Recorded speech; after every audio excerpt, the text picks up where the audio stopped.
right, hey everyone, welcome back to SOFcast. This is your host, Matt Parrish, and today we got a really awesome conversation with Colonel Jim O'Brien.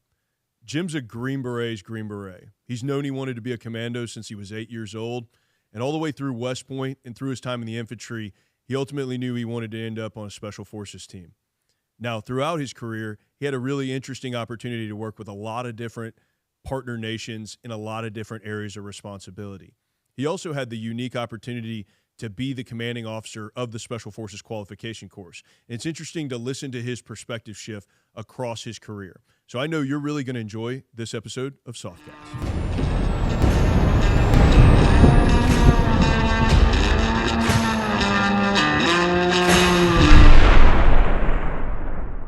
Get a briefing on the weather.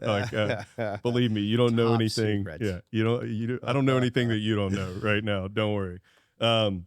Hey man, I'm really excited to get to sit down. Now Colonel retired, Jim O'Brien. Man, I want to start.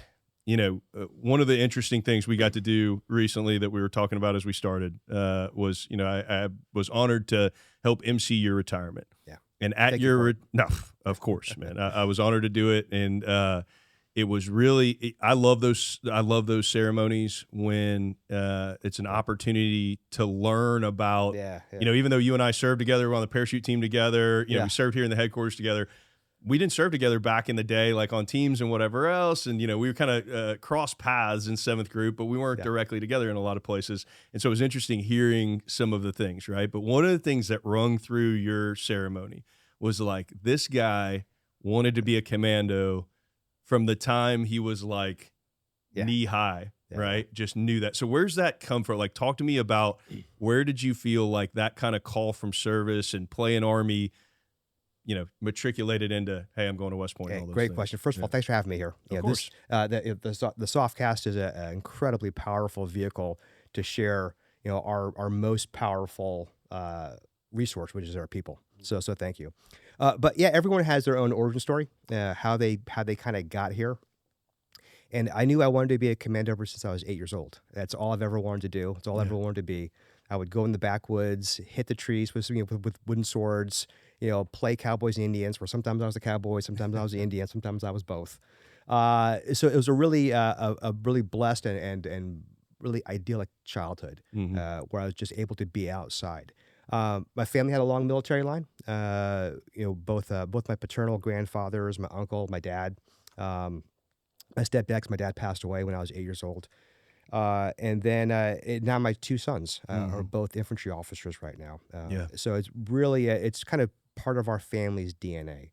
But really there's really one moment that really kind of sticks out to me is that when I was 8 years old, my dad was a test pilot. He was in test pilot school in Maryland.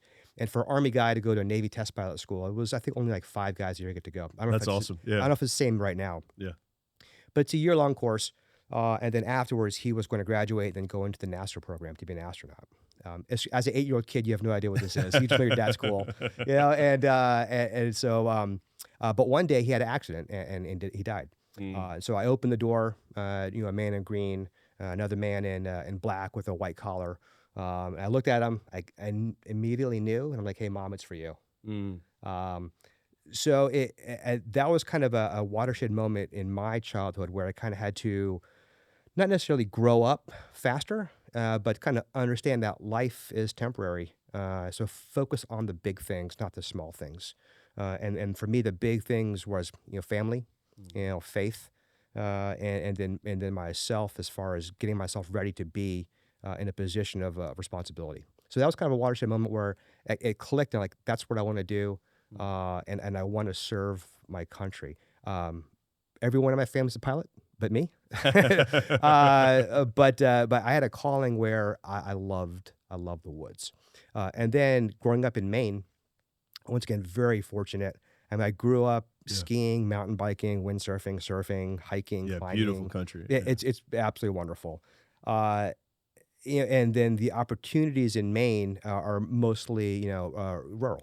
Mostly outdoors. Sure. There's some commerce there, but I wanted to go to West Point. I knew I wanted to go to West Point since I was 8 years old. Once again, so I was blessed to be able to get into West Point from Maine. Now, West Point kind of works on a quota system for the country. So if I was competing from North Carolina, Virginia, Florida, California, New York, I don't know if I got in, but for Maine, I was pretty good. I had pretty good odds.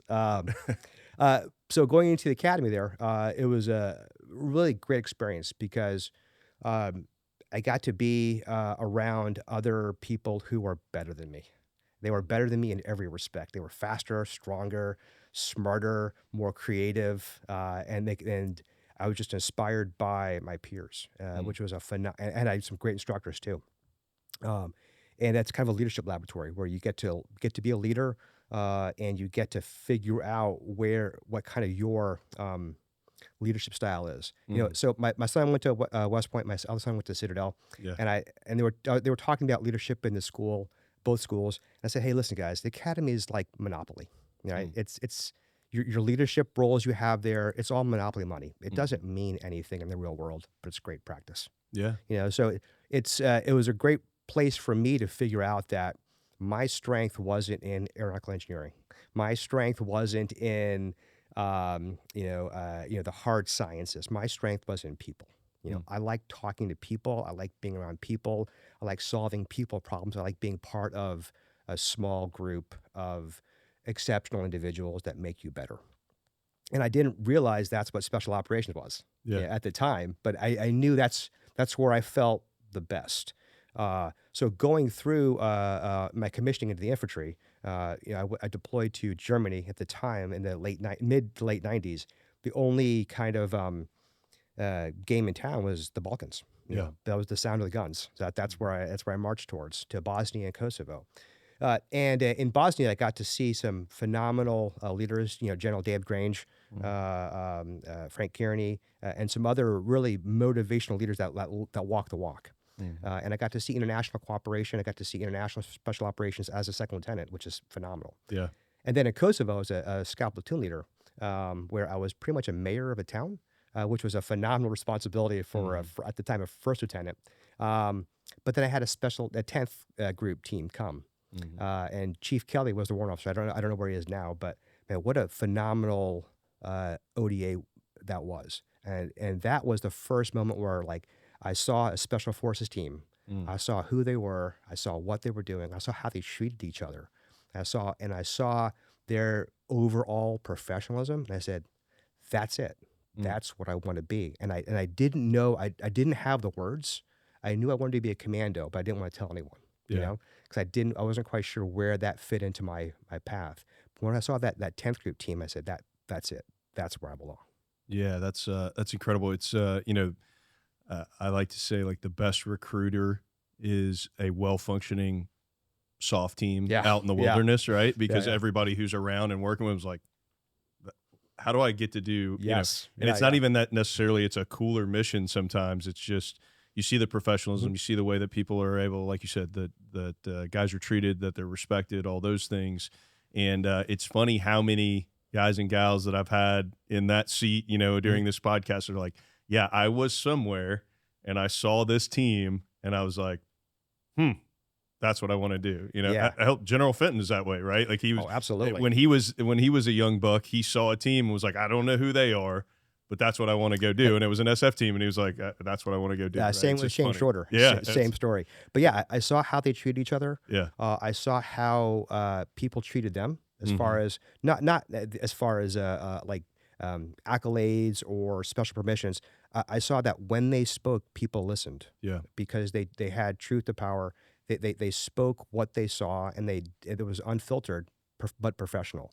So I said, I like that. I'm gonna get in on that. Yeah, I like that. That's one of the things that we talk about sometimes is like the badges and the tabs and the hats and whatever else. Where they're good is if you're using that as a marker that you've been willing to go through all of this training, and now it gives you a level of trust and influence as you're either talking to your conventional counterparts or your international counterparts, things like that.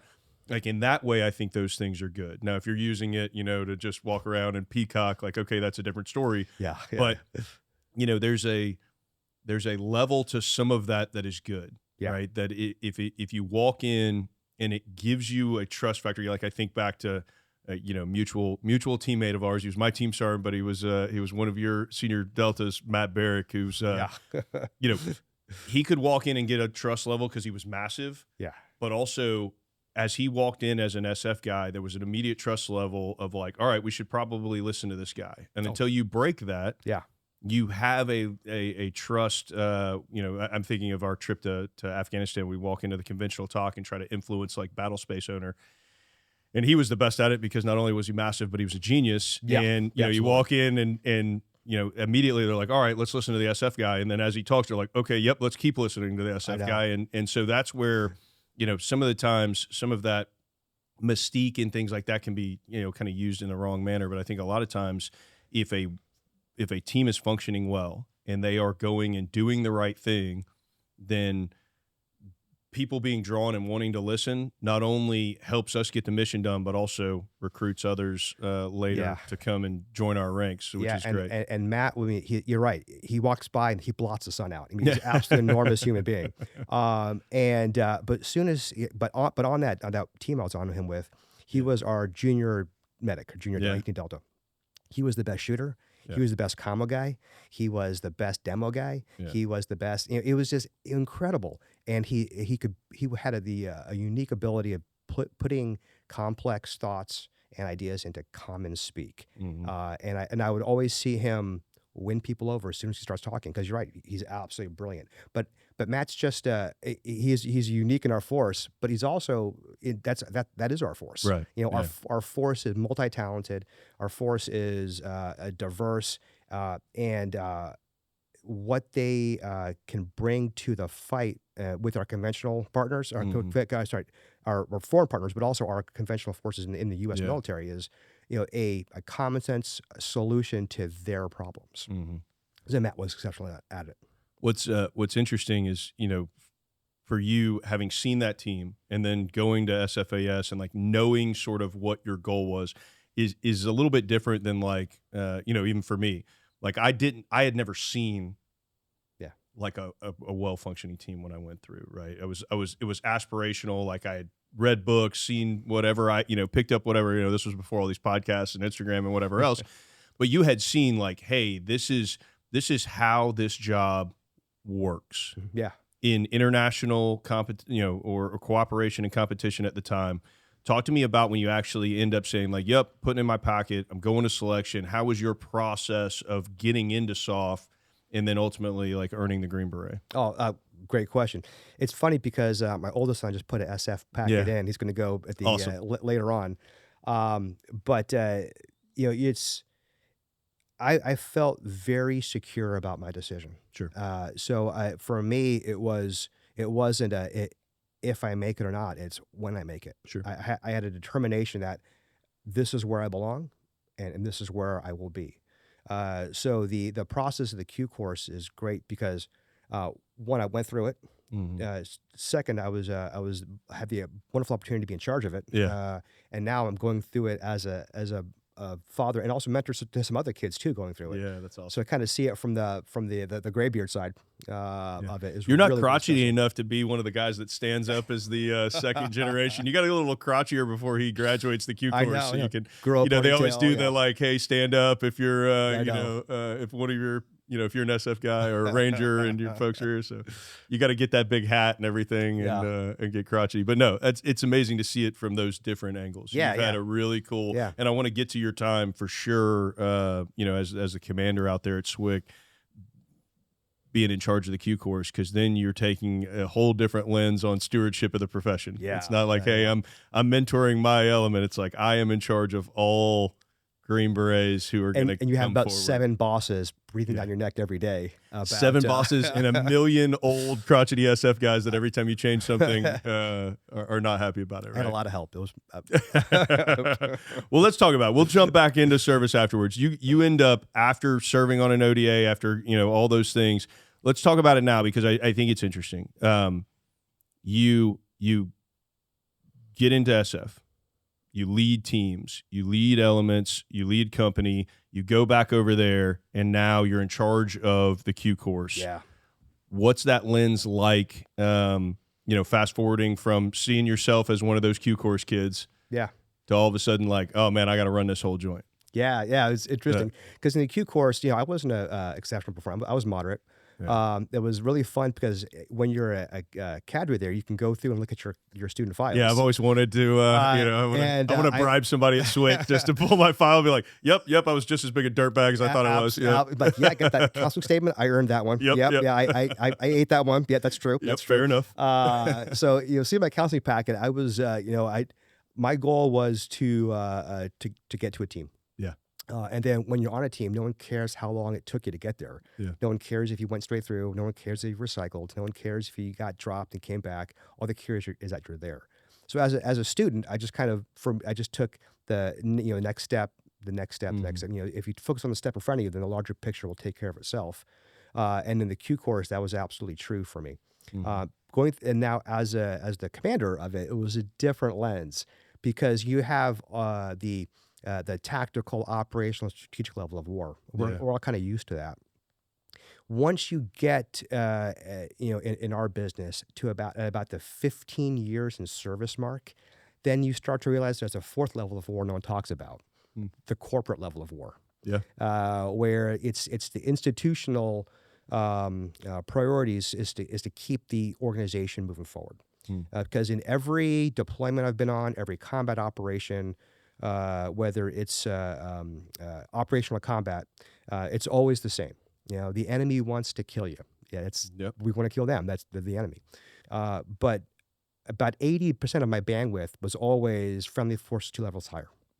It's always not my boss, but his boss that we have to kind of feed into because for all the right reasons, for situational awareness, for balance-based coordination, deconfliction, support requests. Because the world, when you're in a combat zone or in operational deployment, the world is not just one ODA. Sure. I know on an ODA we think that. Sure. But the world is much bigger. That battalion commander is looking at his SOF. That group commander is looking at the siege of SOF. So it's a larger picture than just one team. So when I got to SWIC as the commander, I started to realize, okay, there's the corporate level of war, operation, kind of the battle focus of it, but also the institutional part of it is the fourth generation. Because right now we have a force right now. Yeah. But with the attrition of natural of our forces, we lose about 10 to 15% of our force every year due to retirement, ETS, medical, other. So we have to have forces to generate, to put back into those ODAs to populate. So seeing it from that perspective and balancing out the adhering to what the quote unquote standard is, but generally the vector is the same. To kind of to stick to what is expected from the force, but also to mirror what our 80 years of special operations has kind of provided as a blueprint for kind of a training plan. To balance that with all my friends who are all tactical battalion commanders, tactical group commanders, breathing down my neck saying, hey, OB, I need more guys. Right. I'm like, yeah, okay, well, what do you want? I need this skill, this skill, this skill, this skill, this skill. And I kind of say, okay, if we did all those skills, that would take me 5 years to produce that one guy. Yeah. Is that what you want? And his contract's going to be up. I know. Like, no, we need him now. Okay. Yep. We go back until we get the matrix thing in the back of the head to give that guy all the knowledge he needs. It's gonna be time. Or that industrial age triangle: good, fast, cheap. You can have 2 out of the 3, but not all 3. So the goal of the course is to produce entry level special operation forces that are capable of joining a team, and that's where the real learning comes. Is when you get to a team. The Q course is just kind of basic training, and people are like, well, it's special forces. Yes, it's just qualification though. Right. It's just getting guys qualified to get to a team to learn it, and that's where the team sergeant comes in. But from the kind of the institutional side of the Q course, man, what a great opportunity to shape the next generation of SOF. Because like in Robin Sage, where we have it, I would tell the guys going to Robin Sage, hey, no matter how outlandish the scenario is, no matter how weird it feels, no matter how unbelievable it is, it's based on something that we've done as a force. That over the past 80 years that we have done And we've distilled those lessons to pass on to you, the next generation. And the Q course is really modeled very, very well. Where it is a crawl, walk, run, where in the first phase of SUT, I would tell guys, hey, you're going through small unit tactics. And I'd have a whole bunch of infantry guys and prior service guys. And like, hey, Ranger Regiment guys, like, hey, we got this. I'm like, change your perspective, man. You're not going through this to learn SUTs. You're going through this to see it from the perspective of your partner force. Because as you are being taught by the ODA, the cadre for SUT. That's the crawl. When you get to the MOS phase, you do your own MOSs. That's kind of the walk phase where you're practicing being that ODA now, and you're learning how to do a light infantry, a small unit light infantry JSET POI. Yeah. And then when you get to Robin Sage, you're running it. Now you're the ODA going into Pineland to conduct a light infantry, small unit JSET POI. With a partner force, the Gs from the 82nd or other units that we can kind of cobble together. So to see it from kind of the procedural side, and then it was phenomenal because you have those institutional kind of consistencies, but then you also get to add in, hey, in combat, this is what's happening now. In operational theaters, this is kind of the TTPs that we're seeing now. I know when I was there, drones were just on the cusp of really getting into the battlefield part of it, where when I was ODA in combat, I would use drones, a Raven just for like IR, or just for informational awareness, just for kind of, ISR, to kind of figure out where things were. But that was on the objective. Now guys are using it in offensive capabilities and defense capabilities in ways that as a detached commander, man, I never thought of. So to have the institutional kind of the path of what the Q course is, adding in combat and operationally relevant TTPs and vignettes and lessons learned, man, we're producing a better product now than we went through. Yeah, it's interesting because you're at the collision pinch point of like multiple priorities as the guy in charge of that, right? Because all of us that are on a team are like, I don't care if you only graduate one of them. I want him to be the absolute best dude on earth who knows everything, who, comes in and is immediately an asset to the team. But I need him right now. And I don't care if no other team gets one. I just need my vacancy filled with the best dude who's ever walked out of the Q course, right? As E6s and E7s on the team, that's what we think, right? And then you get your own peers who are battalion commanders and group commanders and everybody saying like, hey, but now, you were right during the point where we all know that SOF and SF specifically started being a force of choice for a lot of the missions during the global war on terrorism. So we started to grow. We started to fill out, companies like ours that didn't have a 6th team in the company. We got a 6th team. We got 4th battalions. We got all these things because we needed more Green Berets. We're having the X-ray program. We're doing all those things to try to create Green Berets. But we also can't lower the standard on the Green Berets that end up on the other side. So you're at that pinch point where like, okay, you need me to produce 500 of them, but you need them all to be perfect. And, it's just it's a constantly, I guess controversial question. Did you feel like the standard got lowered? No. Yeah. The standard is I'd have some old, McPhee saw Grey Beards come in and say, this is what it is. I mean, valid point. Right. For at that point in history, that's what you needed. Right. Then we had some post-Vietnam guys come in and say, this is what we need to do. Valid, great points. Yeah. For that time of history, that's what we needed to do. But now we're in a different part of history where the force needs something not different, just a little bit different shaded. Yeah. No, I think it's it's one of those curses of the profession where everybody thinks the standard is lowered for the generation after them. No one ever thinks it was lowered at all for their. And hey, don't get me wrong. I'm not sitting here. I'm a company guy, but I'm not sitting here saying, hey, everybody who gets through is part. Hey, every element has guys that slip through the cracks or guys that end up not being the best soft warriors. Like Not saying we're perfect whatsoever, but I do think it's always funny when it's always like the generation behind me, it got lowered for, but nobody during my generation was it ever lowered for. And, Yeah. But every generation is just the same way, right? I think it's hilarious. it was definitely the rule of thirds apply. A third of the guys were the right guys, and they were exactly what the force needs. A third of the guys and gals too, I should say, wrong. And they probably don't belong there. But the third in the middle is where my focus was at. Because they can go either way. Sure. Just like in a Special Forces company, you have 6 ODAs. 2 ODAs really good. 2 ODAs not the best. 2 ODAs in the kind of in the middle and could go either way. That changes every quarter. So it was really fun to focus on that middle third, and then also that bottom third too, to say, hey, if you're not the right guy, then either change your paradigm of why you're here, or maybe we'll find a better fit for you somewhere else. Sure. Yeah, just to clarify, 8-2 and 8-4 are the 2 good teams in that company. Jim's team and my team. Let's go there, right? So, okay, let's backtrack a little bit.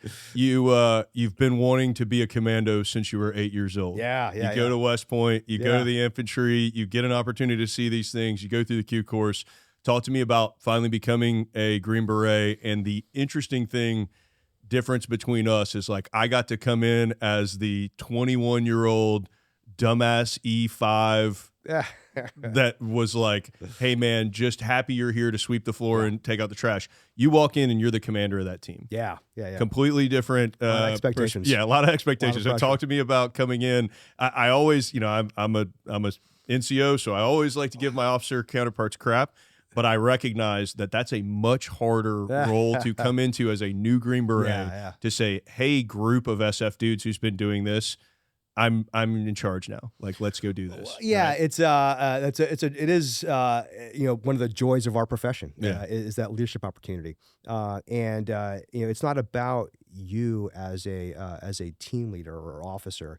It's what can you do for the team to make them better. Now, fortunately, I was on 2 teams for different reasons. And I had 2 phenomenal team sergeants. Everything in Special Forces is based around the ODA. Everything on the ODA is based around the team sergeant. The team sergeant is the core of our force. Officers command the force, but NCOs run the force, and that's how it needs to be. And my first team sergeant, Tim Norris, I have a Made by Norris stamp in the back of my head. He grabbed me and took me in and said, "Hey, this is what I need from you. This is what you'll get from me." And I was like, "Wow, this is phenomenal." Like he was a phenomenal team sergeant because phenomenal company sergeant major later. For me as well. It was a great guy. Love me some Tim Norris. But he ran the team. My job was outside the team room. I was talking to other teams, talking to the company, the battalion, the TSOC, and his ability to run the team allowed me to do my job of commanding the team. And then when I went to 7-4, I had Joe Dawson. As team sergeant. Once again, phenomenal team sergeant. Completely different from Tim in a lot of ways, but in a lot of ways very similar, where he ran the team. He ran everyone's schedule. He ran everyone's collective team training, but then he allowed me to do my team leader stuff. But you're right, is walking in as a newly minted Green Beret to a bunch of to Matt Barrick guys and other guys on our team, Chad Mickelson, Alfonso Rocha, Tim Norris, Vincent Pavetta, it's so many guys. It was definitely intimidating. If you're not intimidated, you're in the wrong business, because it's you. But that's what you want to be. That's where you want to be with people who are better than you, who are faster, stronger, smarter, better, and that pushes you to do that. Now, that being said, you don't come in with zero value. Of course. You come in with a different lexicon, MDMP, planning, coordination, but also leadership and counseling. People are people wherever you go. Doesn't matter your badges, your tabs, your status. They're still people. So if you treat people with respect and you demand the respect from yourself and you demand discipline from yourself and performance from yourself, then you can do it from them. And they demand it of you and themselves as well. So 2 phenomenal teams on 784 and 774. When I got to 82, 84 was like the team. It was right after you had left, and man, that team, all those guys you mentioned, and Angel Rodriguez, and all the like, A-Rod, just like I legends, right? Like as a young guy coming in, like every dude on that team was just phenomenal, right? And one thing that both Tim did and Dawson did, and not just them, but really the core NCOs in our company and battalion is, good teams take care of themselves. Great teams take care of others. And I remember one Saturday we were back at Bragg. We were doing some. It was the weekend off, and then Tim sends a phone call to everyone. Hey, we need to be in the team room at 02 on Saturday. I'm like, oh, come on, Tim. It's Saturday, man. I got things to do. But it's like, hey, everyone needs to be here at 2 in the morning. So everyone showed up, and it was because one of our sister teams, 781, was coming back from deployment, and they were smoked. And so we helped them get off the bird, depalletize, bring everything back, sensitive items, inventory check, and help them kind of do that. And I've always remembered that thing. Good teams take care of themselves. Yeah. But great teams take care of others. And that's what Tim did. That's what Joe absolutely did. And focusing, but that's just part of it, is that, being special in our business, and I say it for wherever you go, being special is you do the basics right every time. It's in our world that shoot, move, communicate, first aid, physical fitness. But that can be applied into any profession. But if you do the basics right every time, you're special. And on 784 and 774, all the guys on both those teams, they did the basics right, and that's why they were legends, because they weren't flashy. They weren't hey, look at me. They weren't getting attention. They were just doing their job, but doing their job with excellence. Yeah, and that culture permeated, right? Because I remember as a new guy coming on to A2, like I said, seeing 8-4 and that same culture that Tim and you had put into that team. One of the, you remember these small little windows that were impactful to you along your career. And one of them for me was, as a new guy, again, I think I was like the third 18 X-ray to come to BCO, right? Yeah. And so I am just running around, just doing whatever I can to fit in and be there, right? Not get in trouble. Not get kicked out. Anything I can do, right? And I remember A-Rod at the time, just absolutely in the best shape of anyone on earth, like just absolutely jacked, was the most respected, like senior E7 in the company, Halo jump master, all of these things. Like, and again, I was lucky to serve with him in my career all the way through C37 for years and years and years. And literally for my entire career, that's the guy I looked up to. One of the many, but one of the top 3 guys I looked up to in my entire career. And I was a brand new guy. And, as a new guy, not only am I doing like whatever our common area is, I'm doing what everybody else is, whatever it is. And I remember it was Friday afternoon. It's like 6 o'clock at night, right? Everybody's gone. And I come back from doing some garbage detail somewhere that I was doing. I come in, and A-Rod, of all people, is in there sweeping the company area, right? And I'm like, please give me that broom. And he's like, no, I'm good. And I'm like, no, you don't understand. Like, I'm a new guy. You are the dude. Like, give me the broom.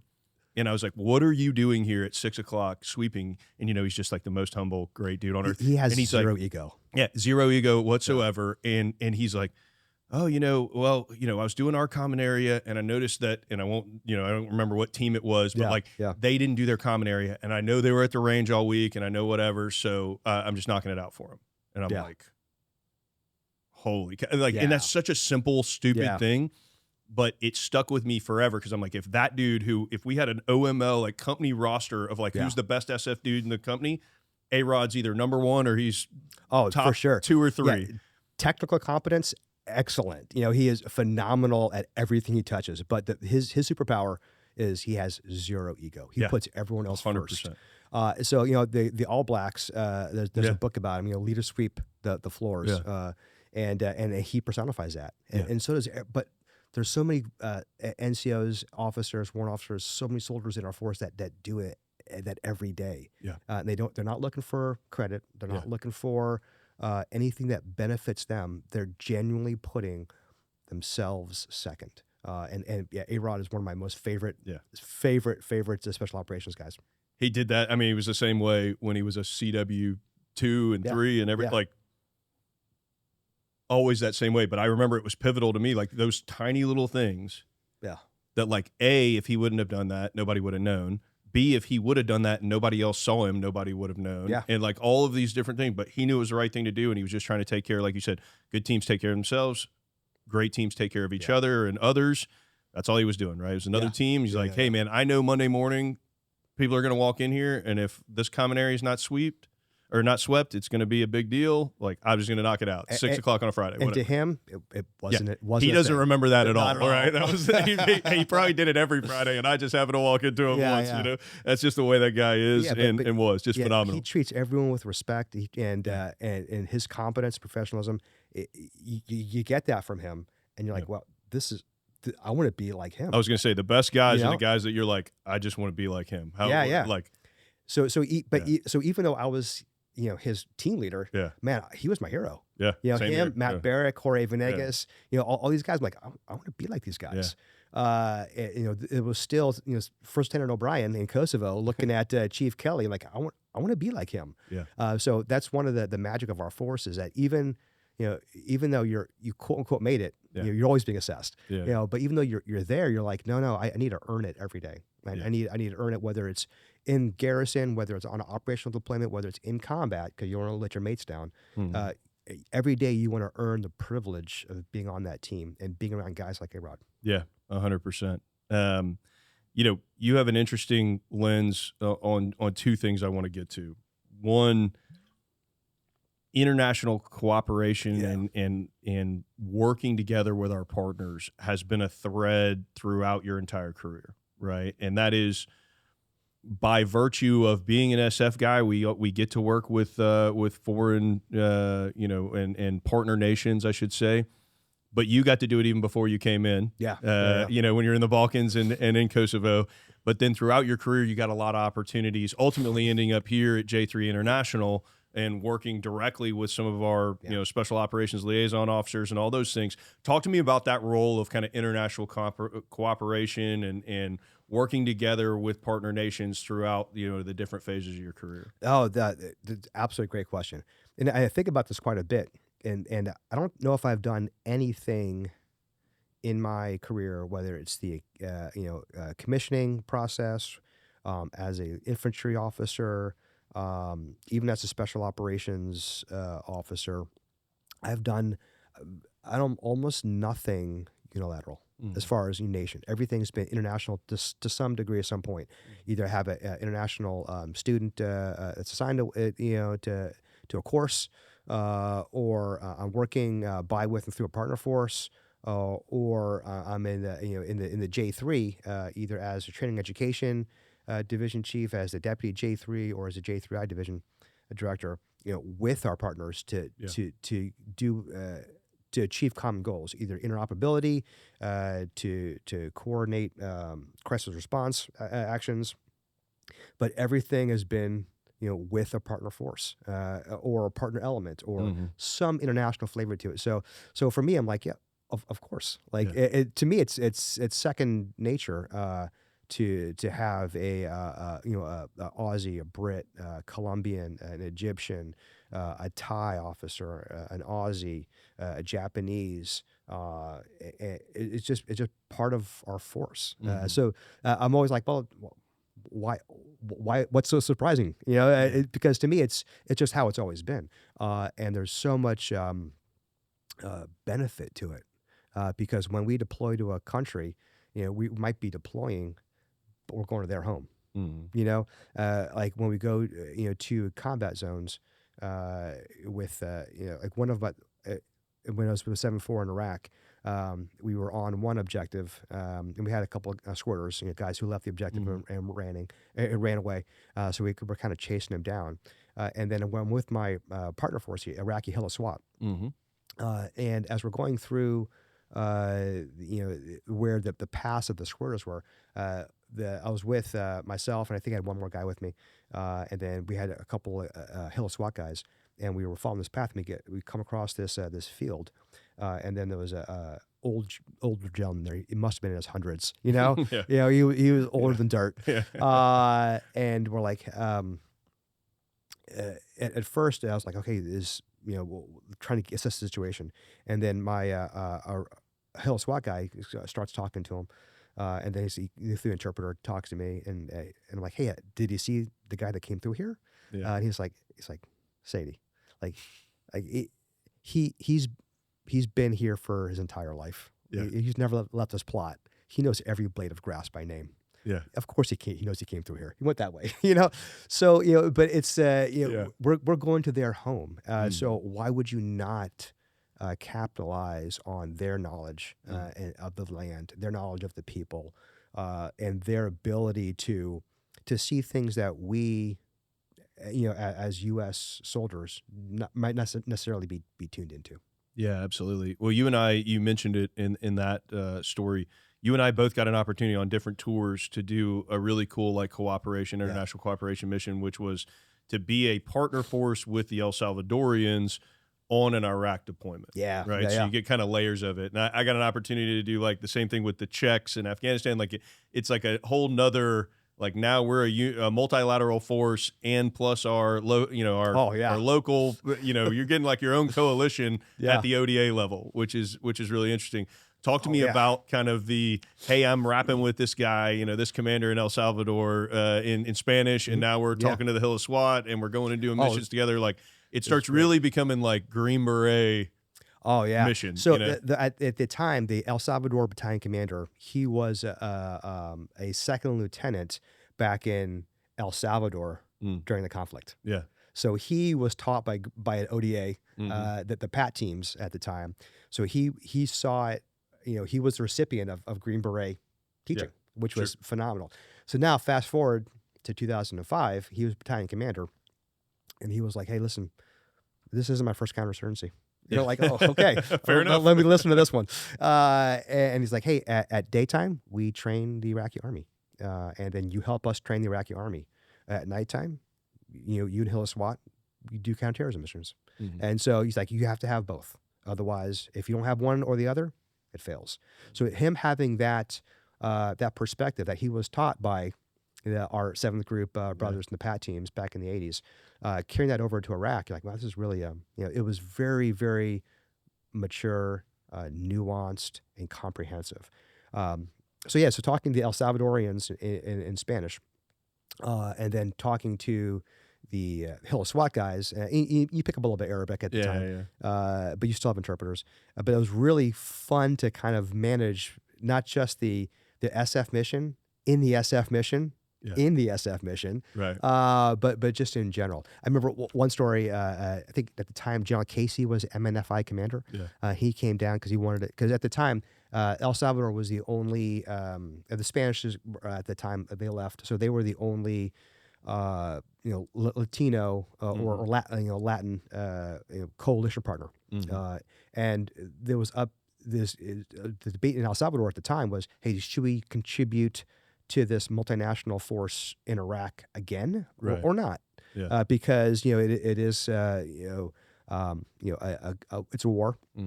But also El Salvador had some internal political issues at the time. Yep. As every country does. Sure. So General Casey came down to talk to the battalion commander, and I was the interpreter. Yeah. So I'm going back and forth between General Casey and my battalion commander, and I'm wearing an American flag. I'm wearing U.S. Army. It says O'Brien. It's not a secret of who I am. And at the end of it was like an hour and a half long. He's like, hey, are you one of us? Are you an American? I'm like, yes, sir, I am.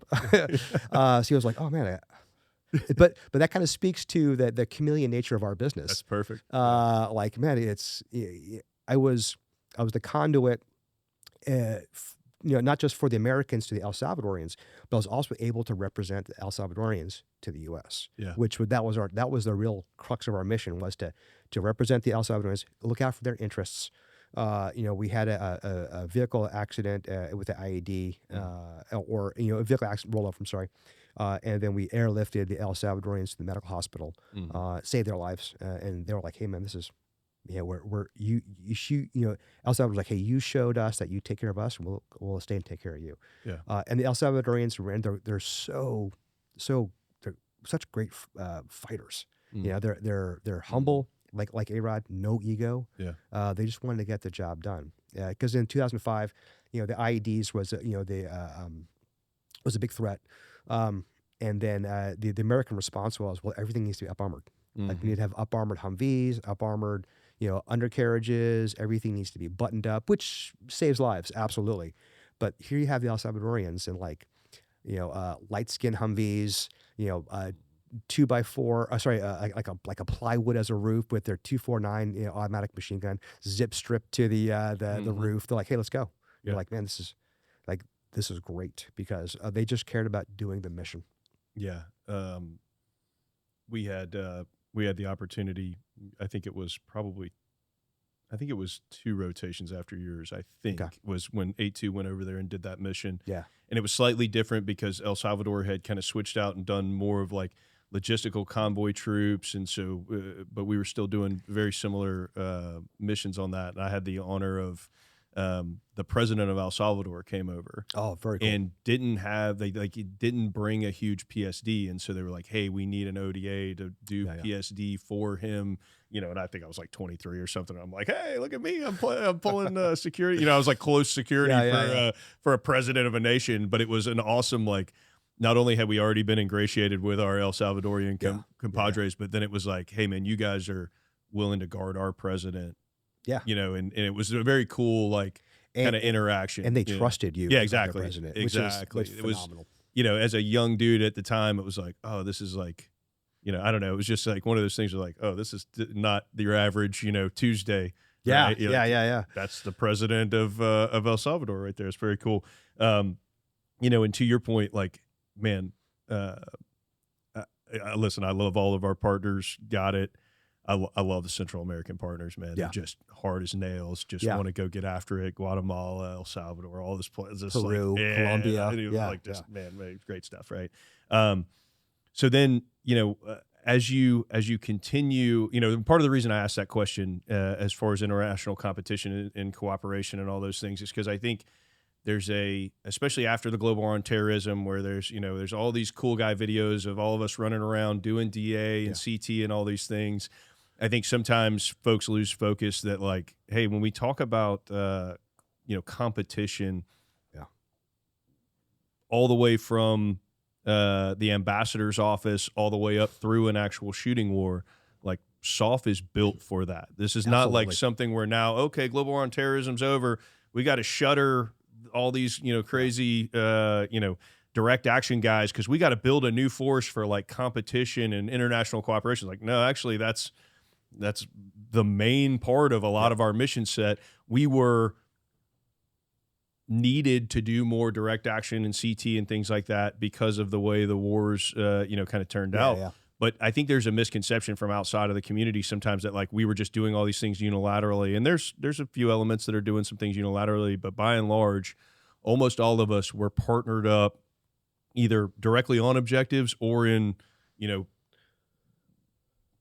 cooperative blocking positions and things like that with all sorts of different forces across the world. So one of the cool things before we move on a little bit from international cooperation is you ended up part of your retirement ceremony is being inducted as an honorary Cello Scout, right? Yeah. How did that come about where you got connected to the Rhodesian Cello Scouts? Like, that's one of those elements that, like, as a commando, that's one of those international elements that you really hear about, and you listen to some of the stories from that. How did that come? I'm trying to figure it out myself. So it's I feel so blessed.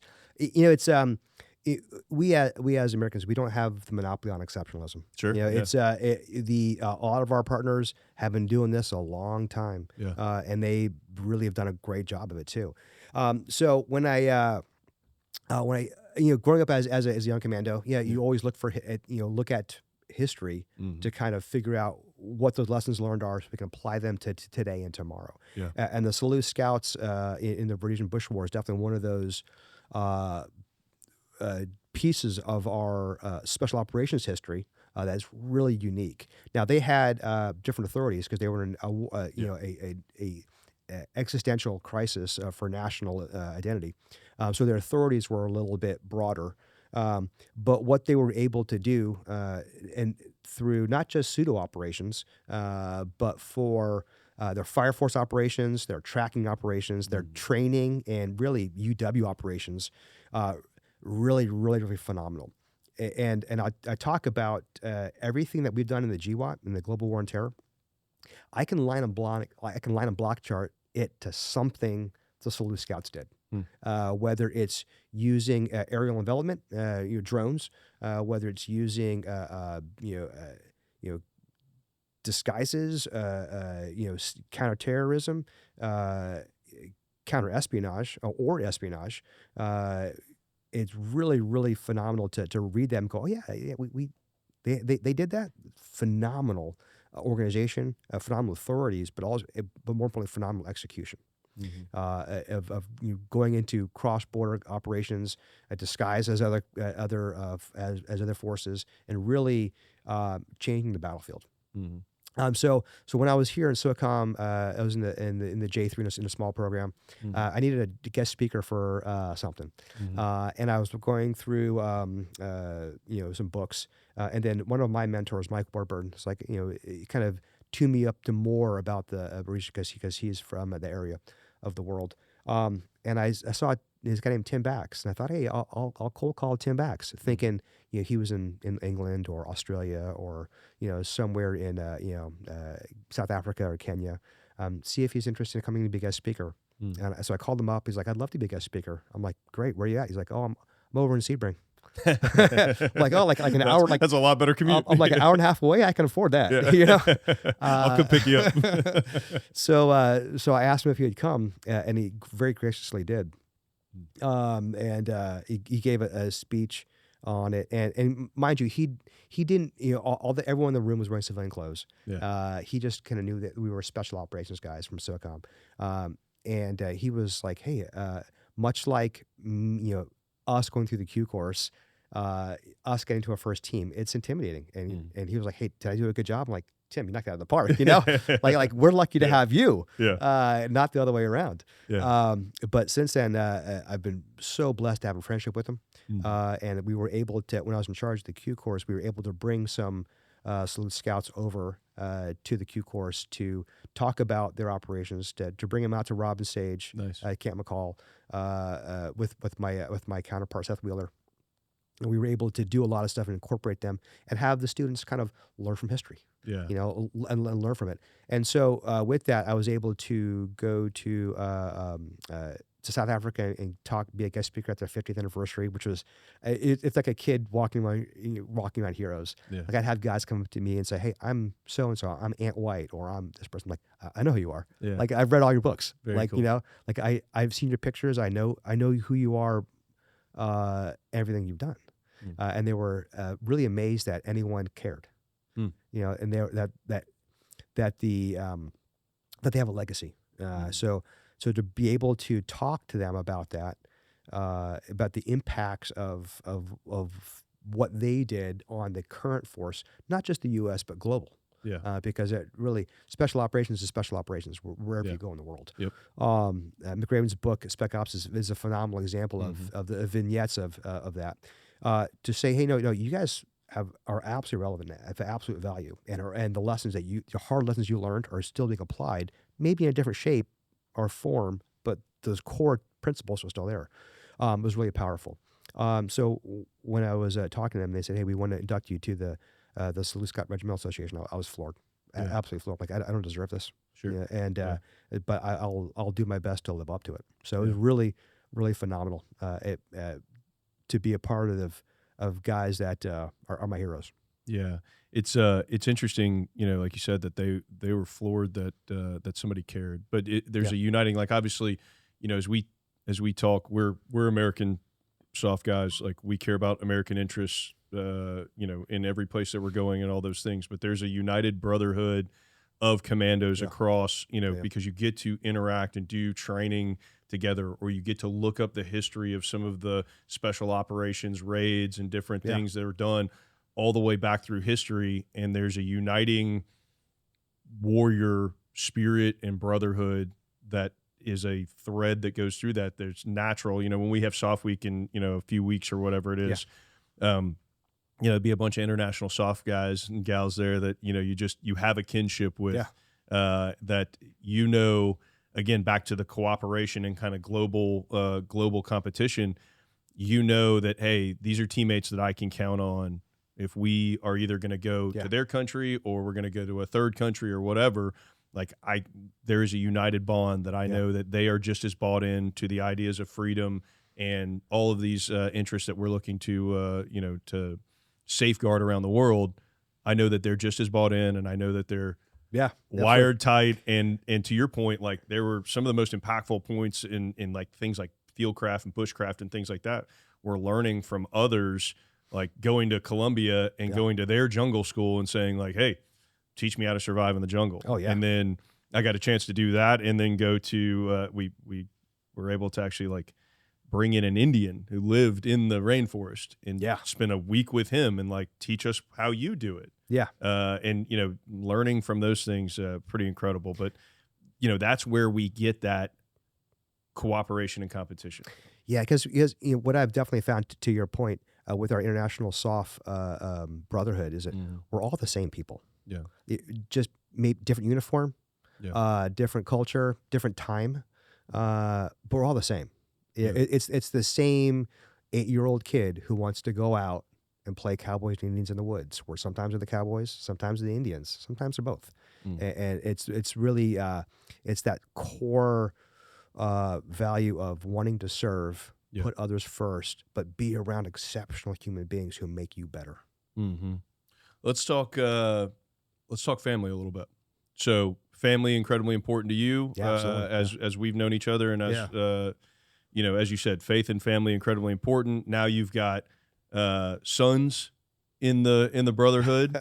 Talk to me about that evolution of now as you enter into retirement. You've brought the family along, and they've been your kind of rock through a lot of this stuff, and now you have an opportunity to be on the other side of it, where you're looking at young O'Briens in boots. How's that feel? It's great. It's great. People are like, hey, are you proud of them for being in the infantry or doing this work? I'm like, hey, I'm incredibly proud of them, but I'm proud of them for being good human beings. Mm-hmm. Whatever they do, that's their path, and I might have shown them an azimuth, but they're on their own path. Yeah. So it's really fun to do that. It is kind of fun though to have two boys at the in their early mid-20s who ask me questions, and they're floored that I know the answer. They're like, "Dad, what does this mean?" And I'll tell them like, "How do you know that?" I'm like, I've been doing this my entire life since I was 17. SFO6, like I might have done and they're like, "Oh, I never knew you were in the Army." But I would bring them to the team room. I would.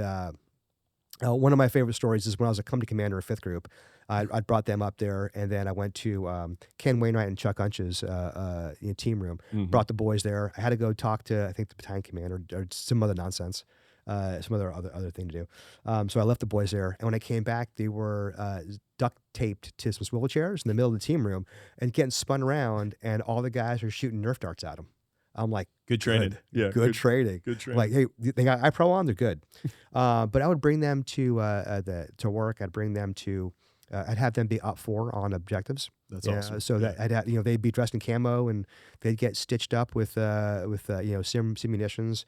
And I tell the boys, hey, don't fight the guys unless you want to fight the guys. Choose your own adventure. Exactly. Do what your rank can handle. But I think, but also, kind of back to how I saw that 10th Group team in Kosovo. I'd bring them to team parties or team events or team functions. And what they saw, they didn't see a colonel talking to an E7, talking to an E5, talking to a brigadier general, talking to a captain. They saw Jim talking to Matt. Mm-hmm. So they saw the fraternal bonds of professional soldiers, where professional competency came first, and then after that, personal relationships followed. So they saw how I treated people. They saw how people treated me. They saw how people treated each other, and they're like, "Oh, this is really cool." It is a special bond where the Army is once again, tactical, operational, strategic, corporate. Mm-hmm. The Army it does a really good job in being the Army, and that's what it's supposed to do. But in special operations, we have the unique opportunity to have those small bonds that last longer than one PCS cycle. Yeah. We serve with guys for our entire life. Yeah. So that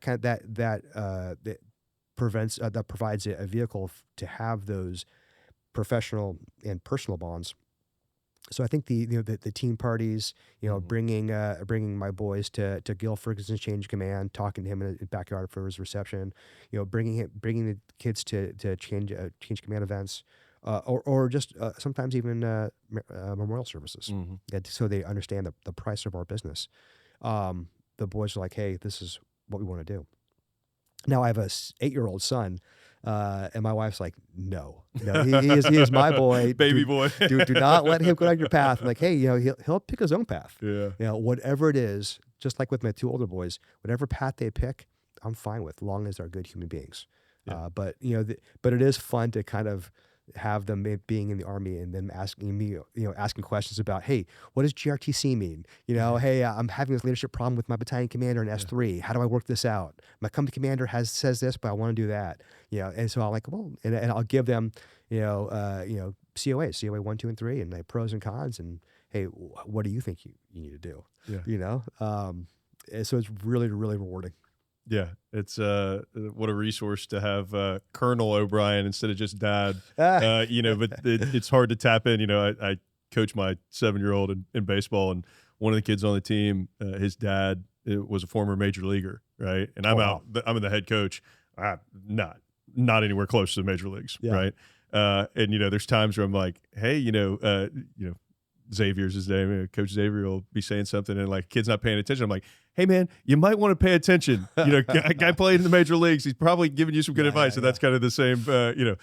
Hey Dad, do you know about this? Like, yeah, you might want to pay attention. Like, yeah. Done it a little bit, but man, it's very interesting. It's the same thing that I talk about when it's like, hey, when you come to your first team, if you have a good experience, the chances of you continuing in SOF are super high. Yeah. You have a bad experience, the chances of you continuing are very low. That first team is so critical.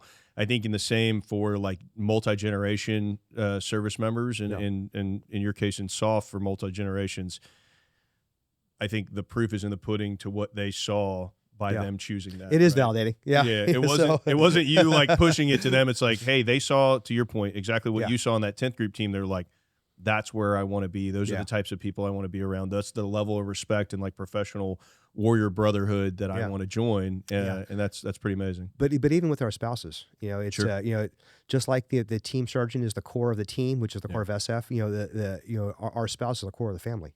Because we're out there playing Peter Pan, and we come back home to do laundry, to go out and do it again. So the spouse aspect of it is super, super important. So all the FRG pushes, the POTIF, all the initiatives that SOCOM and the downtrace elements, the components they do, man, super important, because without our spouse there, the family falls apart. And I know with my oldest son, like he's married, just had his first son, so I'm a grandfather now. Yeah, congratulations. Very cool, That's cool. awesome. But so he was asking about family and special operations and what it's like. I'm like, well, for me, it's been great. It's been phenomenal. There's the certain amount of predictability that, hey, I know I'm going to be gone, but when I'm home, I'm home. So it's a little bit more contained and comforting.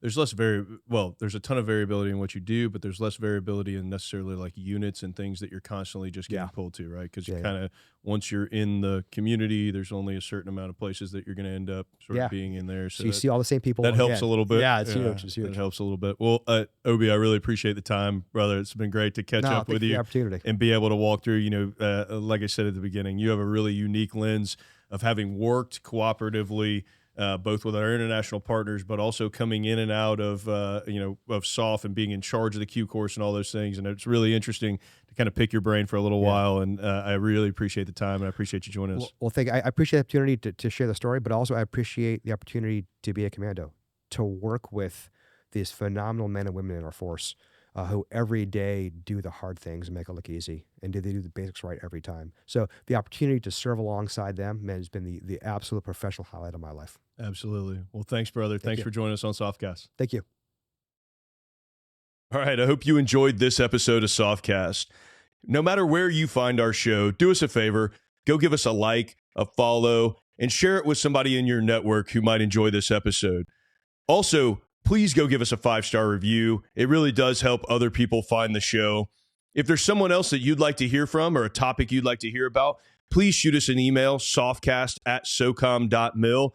And while you're at it, go check us out on social media at USSOCOM, whether it's Facebook, Instagram, X, LinkedIn, wherever. Follow along with what's going on with U.S. Special Operations Command and with the show. And on behalf of all of us from General Fenton on down at U.S. Special Operations Command, thanks for listening to another episode of SOFcast.